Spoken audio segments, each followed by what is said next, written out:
Una mesa redonda de simulación clínica, educación y formación en tiempos de COVID-19. Coordina la licenciada Isabel Osorio, que es la directora de estudios del Instituto Amado Olmos. Bueno, buenas tardes a todos. En primer lugar, quiero agradecer a las autoridades de CECICA y AXA Buenos Aires por esta invitación de coordinar esta mesa con estos dos disertantes tan importantes en el área de la educación, como Gabriela Filipa, licenciada en enfermería, profesora universitaria, tutora en educación a distancia, formada en prácticas reflexivas en la Universidad de San Andrés, diplomada en Cuidados Humanizados por la Universidad de Salud, actual rectora del Instituto Amado Olmo de AXA Buenos Aires, en la Escuela de Enfermería, y directora de la licenciatura de Enfermería en la Universidad de Salud. También tengo el agrado de presentar a Jorge Omar Trisca Martínez. Él es profesor para la enseñanza primaria, profesor de filosofía y pedagogía, profesor universitario en ciencias de la educación, magíster y doctor en educación. Tiene una extensa participación en diversos cargos comprometidos con la educación al frente del aula y en la gestión, y es autor de numerosas publicaciones en los últimos 20 años relacionados con la educación. Los dejo con ellos. Creo que Jorge, comenzás vos. Te cedo la palabra. Ok, muy buenas tardes. Buenas tardes. Para mí es un gusto que podamos participar todos de este congreso y de lo que estamos aprendiendo, porque lo bueno de este tipo de eventos es que nos confrontamos, podemos reflexionar y creo que eso es muy, muy positivo para todos. Bien, voy a comenzar a ver si tendría que compartir pantalla, denme un minuto.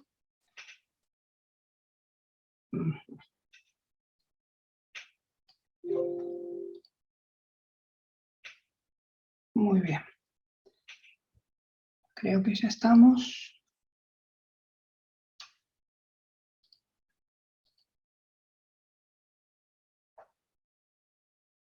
Bien.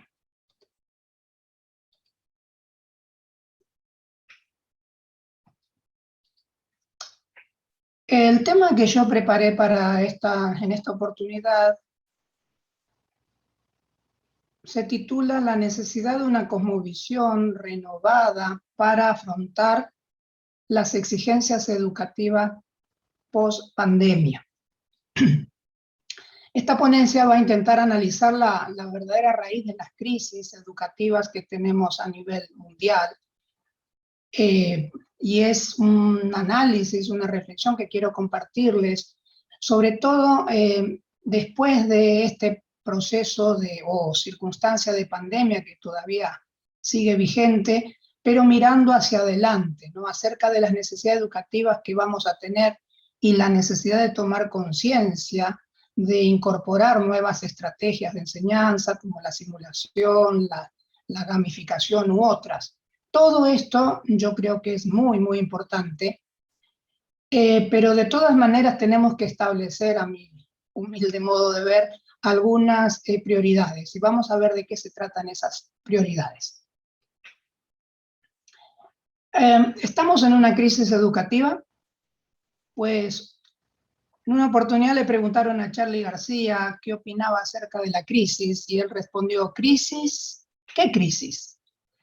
En Latinoamérica creo yo que estamos acostumbrados a vivir de crisis en crisis, de tal forma que ya es como que forma parte de nuestra vida y ya no nos preocupa.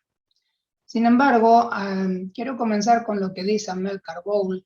Ella sostiene que en realidad no hay una crisis educativa. Lo que está sucediendo es que hay otra crisis que es esencia de esta. Por ejemplo, 250 millones de niños no escolarizados en el mundo podría sentirse como una crisis educativa, pero cuando vemos por caso que hay 330 millones que asisten a las escuelas pero no aprenden, entonces estaríamos hablando más que de una crisis educativa, de una crisis de aprendizaje. Según los cálculos estimativos, para el 2030, la mitad de los niños y jóvenes del mundo en general, que se estima que va a ser en torno a 800 millones, no irán a la escuela o no podrán aprender. Como ustedes pueden notar, tenemos un poco margen, creo yo, los que estamos en la educación, con respecto a estos números. Creo sí que es posible hacer algunos cambios, porque todavía tenemos algo de tiempo. Ahora bien, creo definitivamente que el rol del docente ocupa un lugar trascendental en estos cambios que necesitamos. Porque déjenme decirles algo, tal vez ustedes que mayoritariamente trabajan con alumnos, estudiantes de nivel universitario, por lo menos en México hay estadísticas que muestran que de cada 100 personas o estudiantes que comienzan su formación educativa, solamente llegan 20 a la universidad. Y de esos 20 se calcula que la mitad se queda en el camino, solo unos pocos terminan con un título universitario. Así que el problema que tenemos en los primeros años de formación repercute finalmente a nivel universitario. ¿Qué pasa? Cuando la UNESCO nos dice que para la nueva educación apuntando al 2030 va a ser necesario, entre otras cosas, tener un conocimiento a fondo de las cuestiones mundiales y valores universales como la justicia, la igualdad, la dignidad y el respeto, que tenemos que desarrollar en los jóvenes también habilidades cognitivas para un pensamiento crítico, sistémico y creativo, lo que comprende, entre otras cosas, aplicar un enfoque de perspectivas múltiples que aborde diferentes dimensiones, perspectivas y ángulos de las problemáticas, que también es necesario desarrollar habilidades no cognitivas, incluidas aptitudes sociales como la empatía, ¿verdad?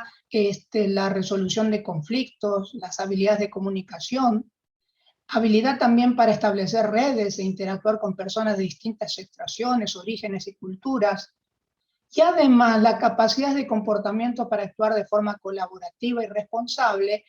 Esos elementos, todas esas competencias que tenemos que desarrollar, es como que de alguna manera todavía no somos, me parece a mí, totalmente conscientes de lo que implica un docente dentro de un aula, ya sea física o virtual. Es por eso que para mí puedo sintetizarlo en 4 ideas fundamentales.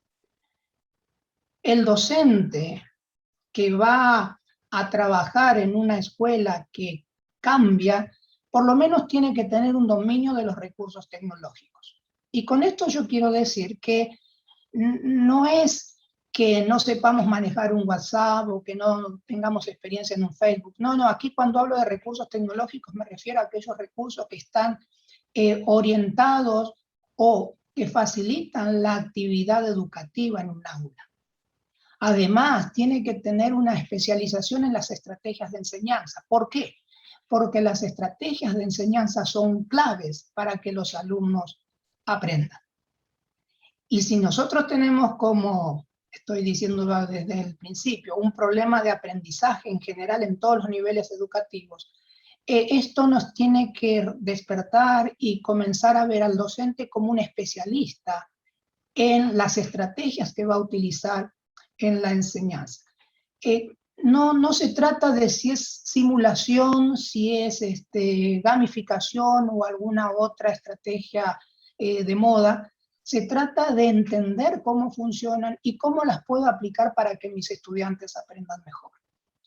Además, va a tener que tener la capacidad de establecer vínculos afectivos con los estudiantes. Este punto para mí es clave, ¿sí?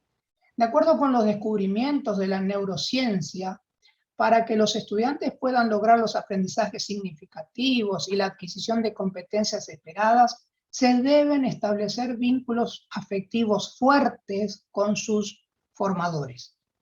Por lo tanto, no se trata solo de enseñar una técnica o un mecanismo, sino de impactar en la vida de los estudiantes con escenarios de aprendizaje que promuevan, obviamente, el desarrollo integral de cada uno de ellos.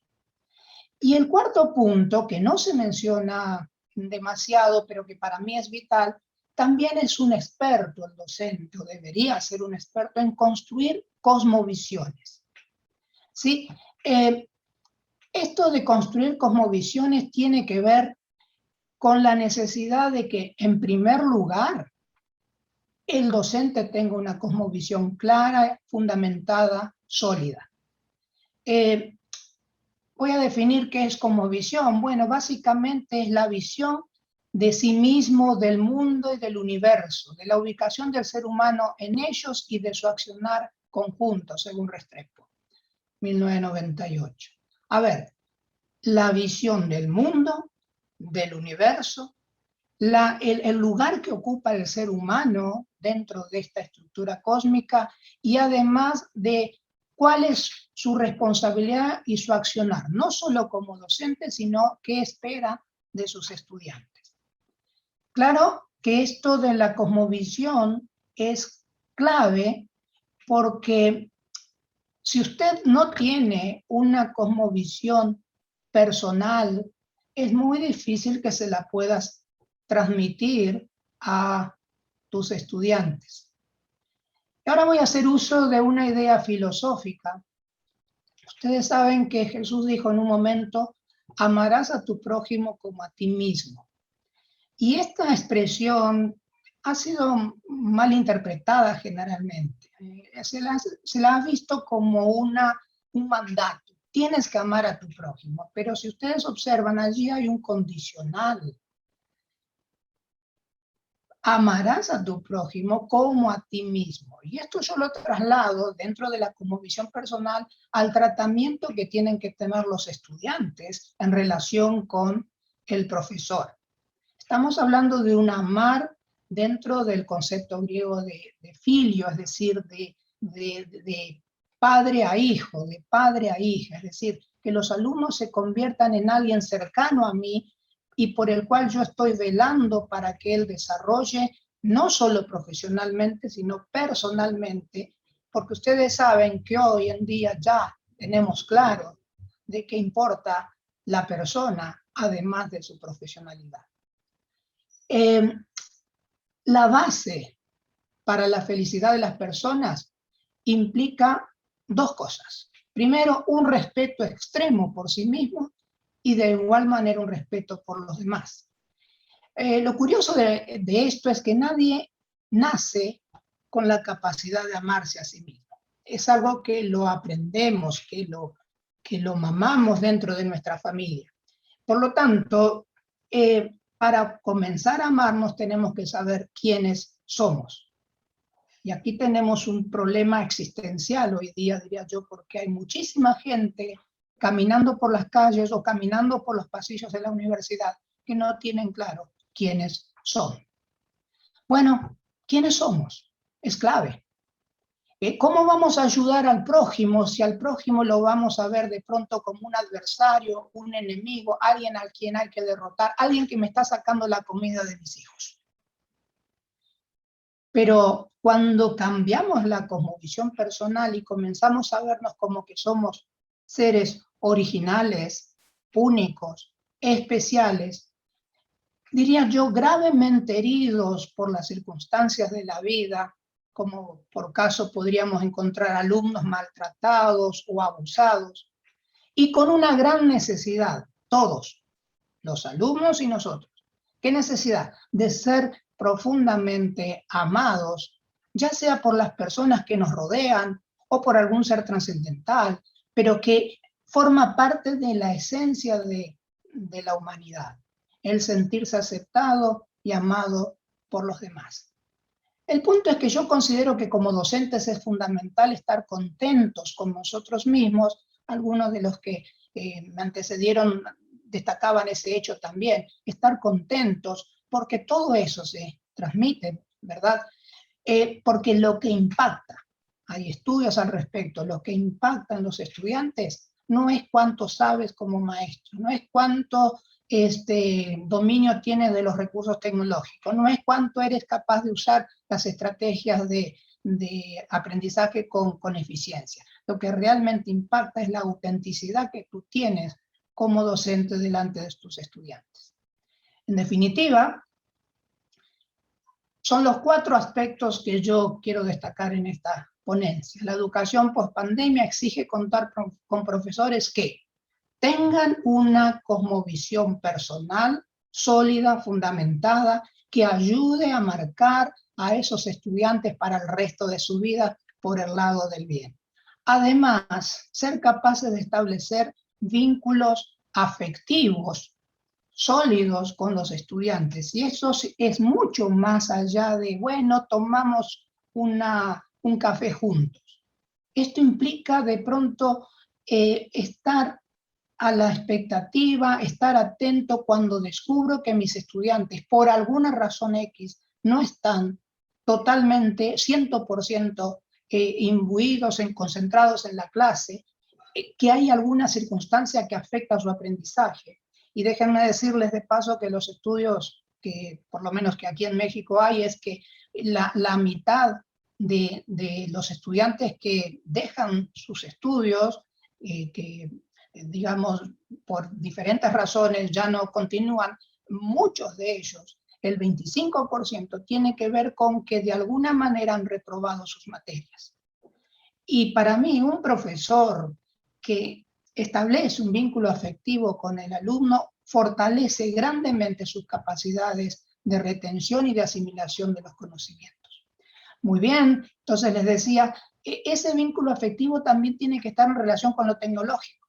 He escuchado maestros que dicen, no, es que ahora con estas cuestiones de las redes y que tenemos que trabajar virtual, ya no es lo mismo que cuando estábamos cara a cara. Afortunadamente la tecnología va mejorando paso a paso y nos está generando ya muchas posibilidades de establecer vínculos afectivos aún a través de un medio tecnológico. Además, interesa también que la simulación en los procesos que ustedes manejan muy bien, el alumno se sienta con el suficiente apoyo como para que pueda intentar resolver los problemas que le planteemos con la seguridad de que tu maestro te acompaña, tu maestro está y tu maestro te estimula a que lo hagas e intentes resolver los problemas planteados. Finalmente, la tecnología también implica que en la simulación tengamos en cuenta otros aspectos, diría yo, circundantes al hecho puntual de una estrategia de aprendizaje como la simulación. ¿Y a qué me refiero? Bueno, que en lo tecnológico a veces, por decir algo, tienes estudiantes en una clase que están jugando con el celular o que están chateando, cosas por el estilo. Esto tiene que ser un punto para mí de atención, porque si sucede este tipo de situaciones, quiere decir que de alguna manera la estrategia simulación no está captando el interés o la atención de los estudiantes y por lo tanto el aprendizaje desciende. El resultado, ¿qué vamos a lograr con esta nueva visión a partir de una cosmovisión personal sana y sólida? Pues mayores aprendizajes y obviamente menos crisis educativas. Muy bien, esto es todo lo que yo tenía para compartir con ustedes. Muchísimas gracias. Aquí les dejo mi WhatsApp o correo electrónico por si alguien quiere comunicarse y con mucho gusto podemos iniciar un diálogo. Muchísimas gracias, Jorge. Muy interesante tu ponencia. Supongo que muchos hemos quedado reflexionando con tus palabras.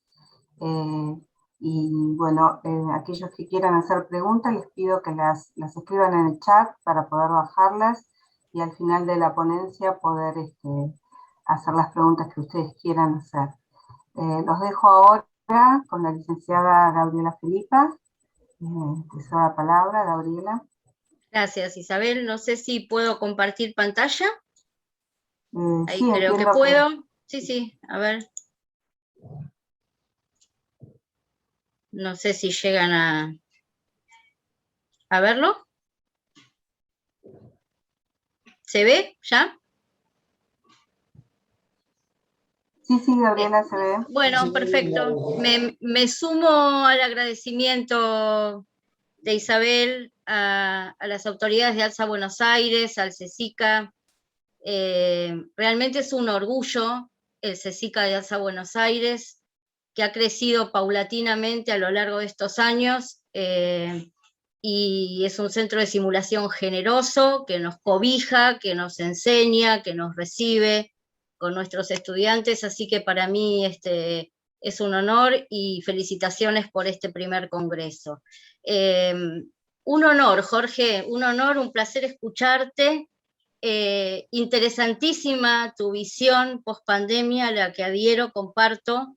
Por eso pienso que los docentes tenemos que reflexionar y replantearnos nuestras prácticas, que ese es un largo camino a recorrer, porque es cierta la realidad que planteás, y es todo tan vertiginoso, los cambios son tan rápidos. Yo escuchaba hoy todas las ponencias desde el estado de la situación de simulación en Latinoamérica y en el mundo que plantearon en la primera mesa, las disertaciones con tanta expertise que llevaron adelante Diego Galindo, sus coordinadores, Alejandro Huerta con los estudiantes mostrando, la gente de Pronafe con su centro de simulación.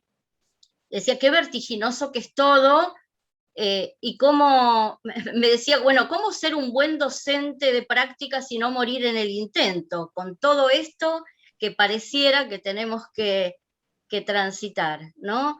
Entonces, nuestra mesa es muy interesante el lema Sumar para Cuidar, aprendiendo con la simulación clínica, y ahí está. Y la simulación, sin duda, en estos últimos años se ha vuelto un dispositivo muy revelante, muy interesante para nosotros.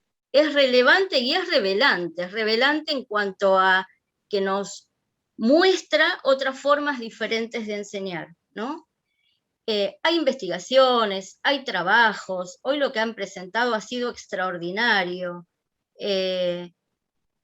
Pero bueno, para eso tenemos que pensarnos a nosotros como docentes formados en estas nuevas estrategias, ¿no?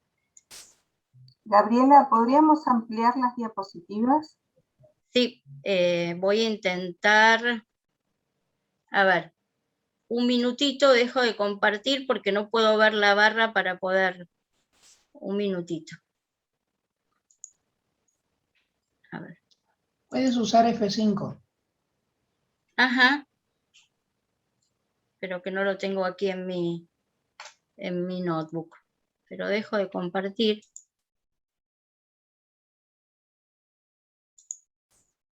Un minutito.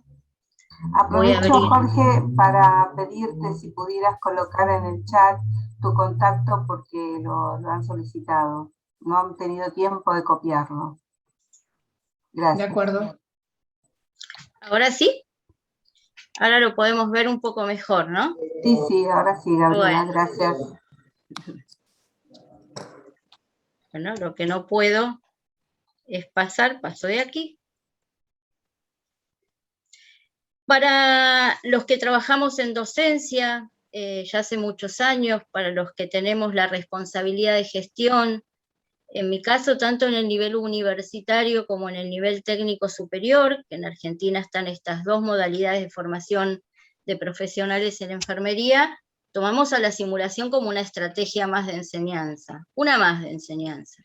Esta estrategia recrea situaciones, ambientes, que les permite a nuestros estudiantes experimentar una representación de un evento real, y el propósito es practicar, es probar, a mí me gusta mucho decir resignificar la teoría, ¿sí? Darle un sentido a esa teoría que aprendemos en el aula, reflexionar sobre las prácticas y poder evaluar. Nos permite todo esto la simulación.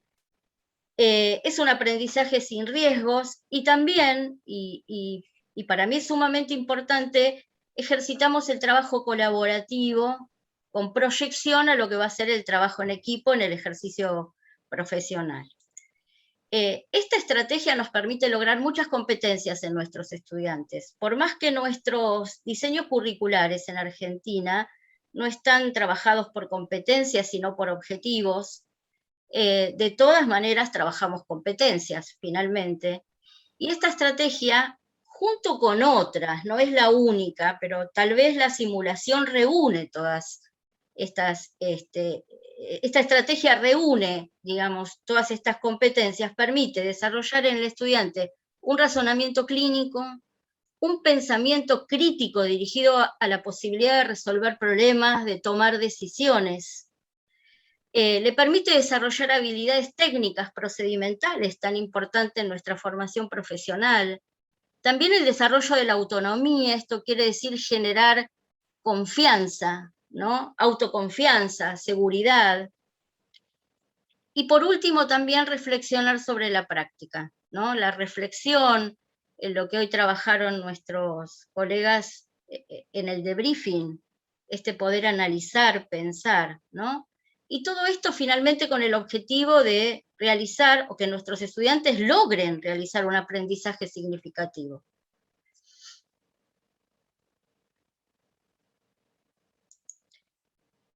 A su vez, esto debe ser acompañado de un perfil del instructor. Hoy Jorge hablaba acerca de cómo debe ser ese perfil docente, ¿no? ¿Qué cualidades tiene que tener este docente? Y este instructor debe ser un sujeto empático, motivador, que debe tener una capacidad creativa para adaptar sus estrategias a las posibilidades de cada estudiante. Es quien asume el rol de facilitador en el aprendizaje, de orientador, de acompañar, de apoyo, que retroalimenta y que también obviamente evalúa al estudiante en su proceso formativo. Y entonces esta es la pregunta, ¿no? Cuando yo preparaba para el encuentro de hoy la charla, digo, pero nosotros trabajábamos estas competencias antes, sin duda lo hacíamos. Realizamos un recorrido interesantísimo a lo largo de estos años, porque venimos formados, por lo menos en mi generación, en una educación más conductista, donde nuestros docentes nos tenían que decir lo que teníamos que hacer, y en general era una réplica de lo que nos enseñaban. No había espacio para pensar, para la reflexión. Muchas veces también había poco espacio para decir cómo uno se sentía, ¿no? Entonces, un poquito esto de que los docentes, en general, no sale esto de enseñar como aprendimos, hemos tenido que hacer un trabajo bastante interesante a lo largo de todos estos años, ¿no? Para poder concebir otras formas de enseñanza, y en este caso de enseñanza de las prácticas. Tanto el diseño curricular que llevamos adelante en la universidad donde me desempeño, como el proyecto educativo institucional del Instituto Amado Olmos, tiene 3 ejes fundamentales, y esto lo acordamos y así lo diseñamos, que son estrategias de enseñanza y evaluación de los aprendizajes centrados en el estudiante, la reflexión como marco de formación de los profesionales de enfermería, y este enfoque de la enseñanza profesional centrada en el cuidado, que es lo que nos define a los enfermeros, el cuidado.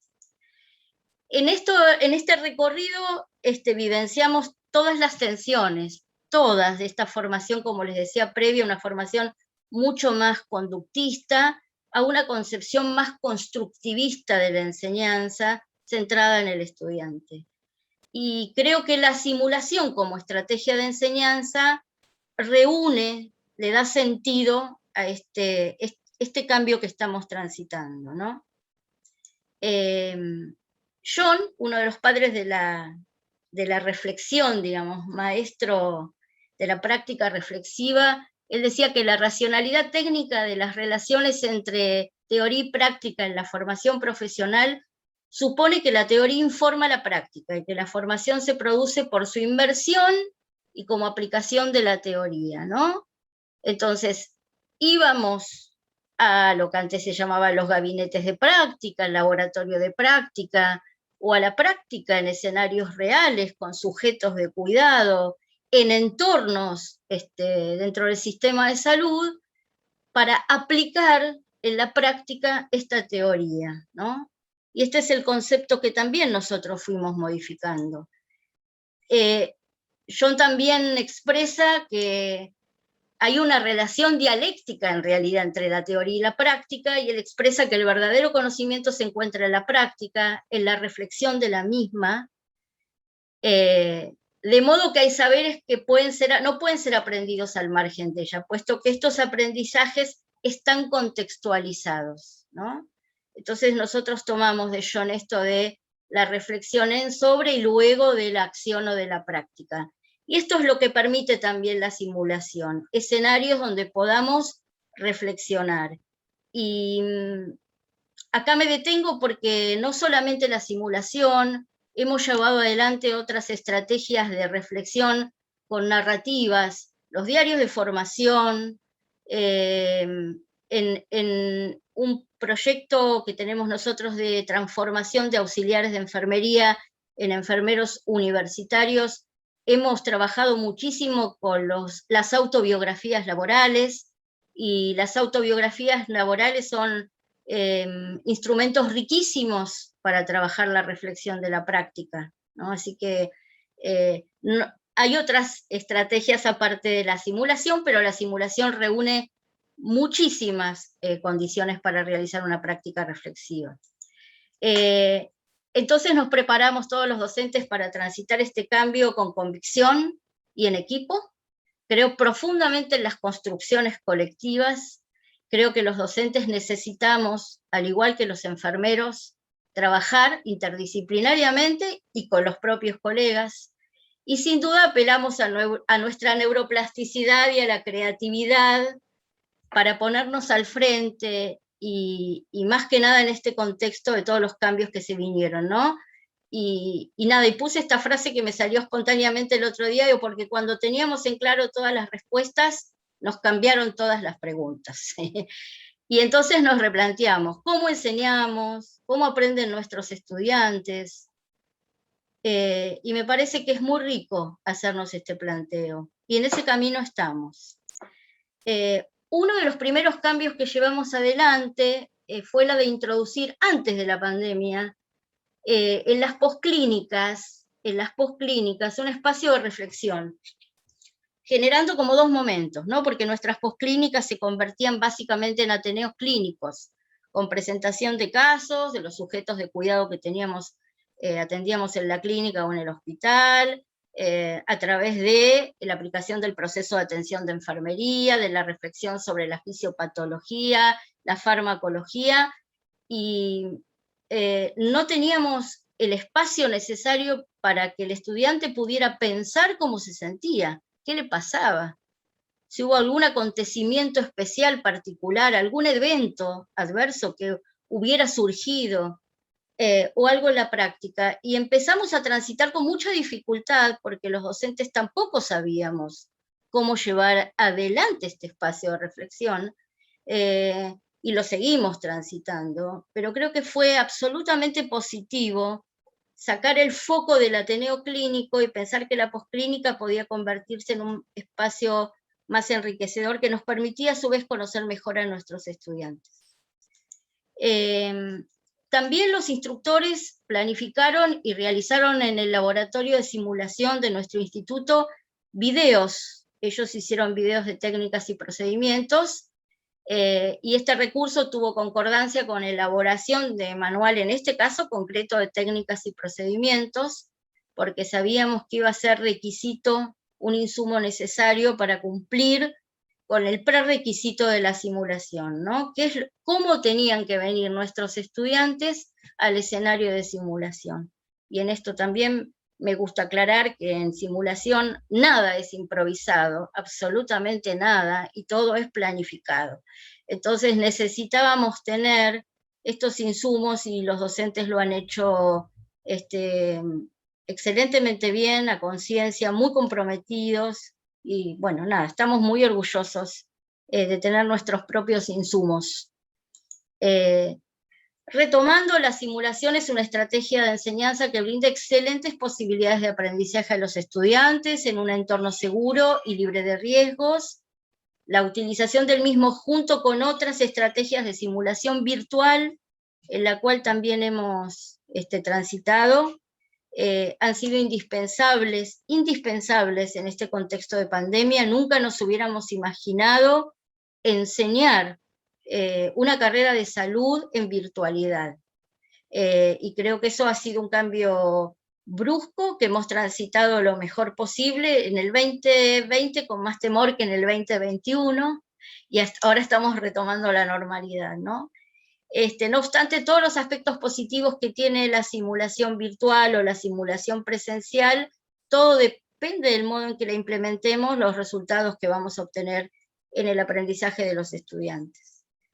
Este es un tema que vamos a tener que plantearnos al finalizar este año, con algún pequeño trabajo de investigación sobre qué resultados obtuvimos en el aprendizaje, ¿no? ¿Qué pensaron nuestros estudiantes o qué piensan? Esto implica entonces que para implementar la simulación requiere una firme decisión institucional para integrar esta estrategia de enseñanza al plan de estudio, y sobre todo y fundamentalmente una adecuada preparación y capacitación docente. Y yo quiero hacer un paréntesis en que los diseños curriculares de las carreras de enfermería universitaria en la Argentina, que acreditaron por primera vez en CONEAU en el año 2017, los mismos colegas, los propios enfermeros, hemos puesto en ese diseño curricular que la única carga horaria válida de práctica de nuestros estudiantes era en escenarios reales. Nosotros mismos nos encorsetamos y no tuvimos en cuenta la importancia de otros espacios de prácticas que no fueran solo los escenarios reales. Y este es un estándar que hay que repensar y remodificar para las próximas acreditaciones, porque la realidad nos puso en otra situación, ¿no? Por más que nosotros llevamos adelante igual experiencias en simulación, digo que hay que tener en cuenta esto para próximas acreditaciones. Los puntos esenciales que tuvimos que considerar en este contexto para intensificar el uso de esta estrategia estaban referidos a tener un espacio laboratorio de simulación, y más, porque la mayoría de las escuelas no fue suficiente un solo laboratorio de simulación, salvo las universidades que tienen espacios muy importantes. En general, en la mayoría de las escuelas técnicas de nivel superior o en algunas universidades, los espacios de simulación son pequeños. Entonces hubo que repensar esos espacios y generar nuevos espacios. Hubo que pensar en el equipamiento y los insumos que íbamos a necesitar, y básicamente en la capacitación docente. Bueno, en Argentina, hoy lo explicaron en una mesa a la mañana, hay presupuestos del Ministerio de Educación para las universidades de gestión pública para que mejoren sus entornos formativos, no tanto en las universidades privadas, pero esto es en cumplimiento justamente de los estándares de acreditación. Y respecto a las carreras técnicas de nivel superior, que estamos adheridas a un programa que se llama PRONAFE, es un programa nacional de formación de enfermería, que depende del Instituto del INET, Instituto Nacional de Tecnología, dependiente del Ministerio de Educación. Fueron provistos desde ya hace algunos años de equipamiento y simuladores. Este es un trabajo que el INET viene llevando ya hace muchos años a nivel federal, proveyendo de equipamiento y simuladores a todas las escuelas técnicas de nivel superior que formamos parte de este programa. Entonces esto permitió adecuar los laboratorios de simulación a muchas escuelas a las necesidades actuales de enseñanza de las prácticas, respondiendo a nuestro marco de referencia para las tecnicaturas superiores, nuestro marco de referencia para la enseñanza técnica de nivel superior de enfermería. Entonces, tanto los equipos docentes de las escuelas técnicas como universitarias tuvieron que realizar muchas capacitaciones sobre esta estrategia en diferentes ámbitos, y en el contexto de pandemia particularmente reforzarla, ¿no?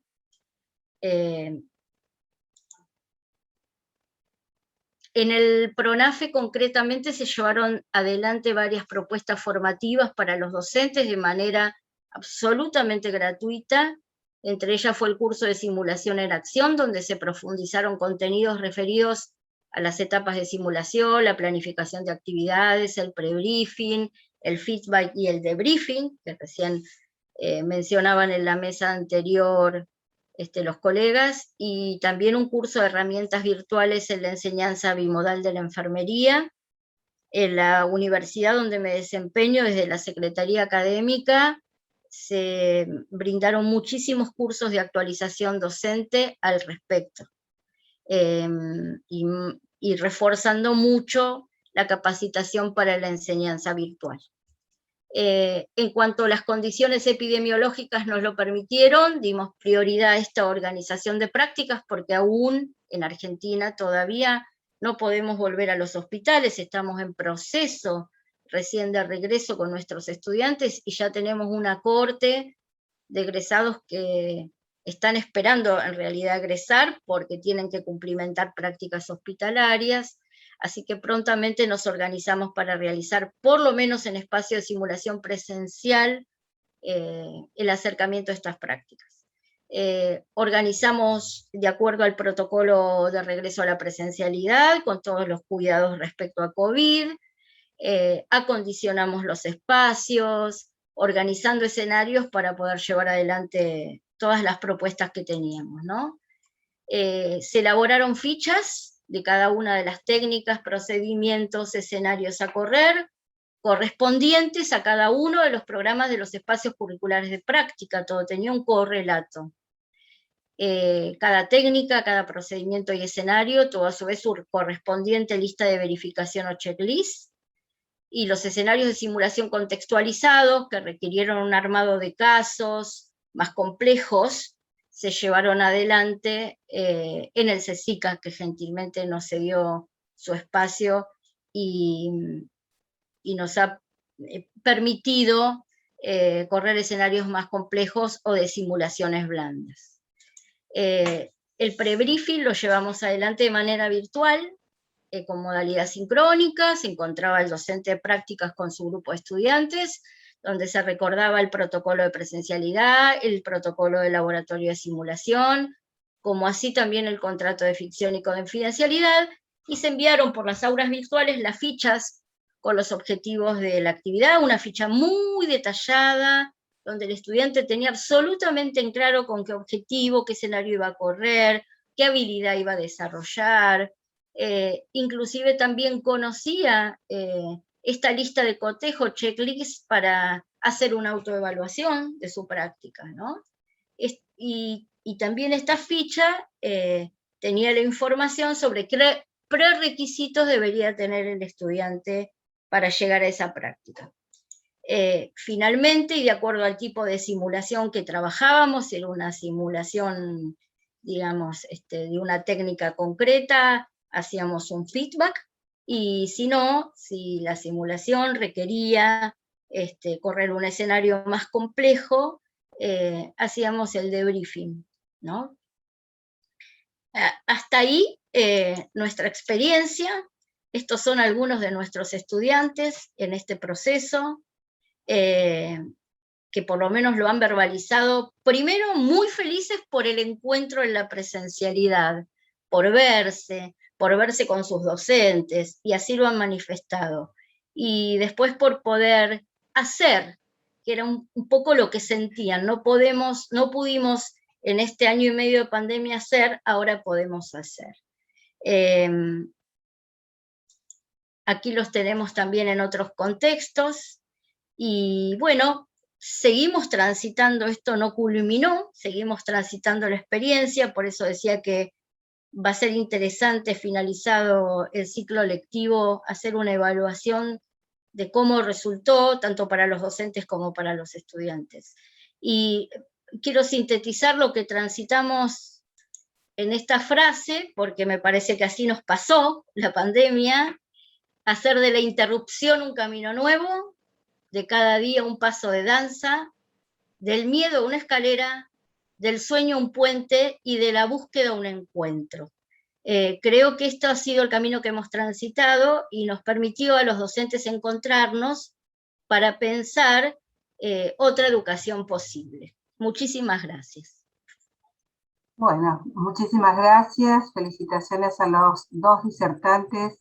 Muy interesante cada una de las ponencias y sin dudas nos deja a todos, tanto estudiantes, que veo muchos que están presentes, como docentes, que también los veo, con una profunda reflexión sobre este desafío que representó la pandemia para muchos o para todos, y sobre todo la ponencia de Jorge, en donde nos invita a tener estos cuatro pilares que él mencionó en cuanto al rol del docente, que seguramente muchos de nosotros nos quedamos pensando y seguramente vamos a reflexionar, no solo individualmente, sino como equipos de trabajo. Muy interesante. No sé si alguien tiene alguna pregunta que quiera escribirla en el chat. Estamos un poquito jugados con el tiempo, pero no quiero dejar pasar si hay alguien que tenga alguna pregunta que quiera hacer. Y si no, bueno, tenemos el contacto ya de Jorge, que muy gentilmente desde México aceptó participar, y a Gabriela la tenemos un poquito más cerca, y quizás podemos contactarnos más rápido. Así que todos son felicitaciones para ustedes.